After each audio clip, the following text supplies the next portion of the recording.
உங்கள் அனைவரையும் வாழ்த்துகிறேன். இன்றைக்கு தியானிக்கிற தலைப்பு 1 கொரிந்தியர் 8வது அதிகாரம். இந்த அதிகாரத்தை நம்ம தியானித்தமானால் 1லிருந்து 13 வரைக்கும் பார்ப்போமானால், விக்கிரகாராதனைக்கு படைக்கப்பட்ட விஷயத்தை நம்ம எல்லோரும் அறிவுள்ளவர்கள் என்று நமக்கு தெரியும் என்று இந்த வேத வசனம் சொல்லுது.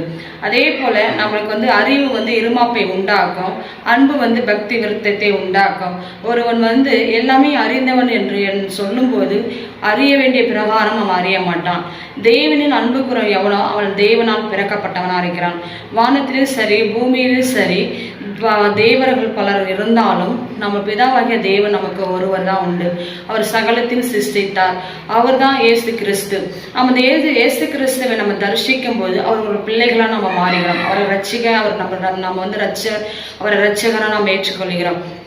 அதே போலதான் விக்கிர ஆராதனைக்கு படைக்கப்பட்ட விஷயத்தில் நாம் அறிவு உள்ளவர்களா இருக்க வேண்டும். எப்படின்னா நம்ம ரட்சிக்கப்பட்டு தேவனுடைய பிள்ளைகளா நம்ம ஆன பிறகு நம்ம விக்கிர ஆராதனைக்கு அடிமைப்படும் போது நம்மளை கொண்டு தேவனுடைய நாமம் தூஷிக்கப்படும்.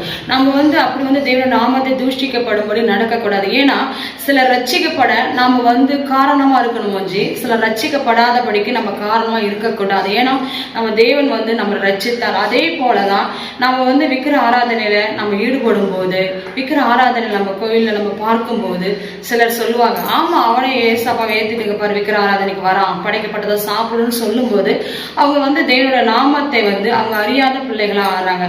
அந்த நாட்களையும் கூட நாம தேவனோட பிள்ளைகளா இருக்கு. நம்ம ஒவ்வொரு இந்த வேத வசனத்தை கேட்டுக்கொண்டிருக்கிற ஒவ்வொரு சகோதரும் சரி, இந்த வேத வசனம் என்ன சொல்லுதுன்னா, விக்கிர ஆராதனைக்கு நம்ம கீழ்ப்படிக்க கூடாது. ஏன்னா நம்ம தேவன் நம்மளை அழைத்தவர் உண்மை உள்ளவர். நம்ம ரட்சிக்கப்பட்ட பிறகு நம்ம திரும்பி அந்த பழைய மாதிரி இந்த விக்கிர ஆராதனைக்கு அடிமைப்படக்கூடாது. அதுதான் இந்த வேத வசனம் சொல்லுது. நம்ம ஒவ்வொருவரும் இந்த வேத வசனத்தின்படி நாம தேவனுடைய பிள்ளைகளா ஆகும், தேவனுடைய நாமத்தை நம்ம மகிமைப்படுத்துவர்களா இருக்க வேண்டும். கர்த்தர் தாமே உங்கள் அனைவரும் ஆசீர்வதிப்பாராக. ஆமென்.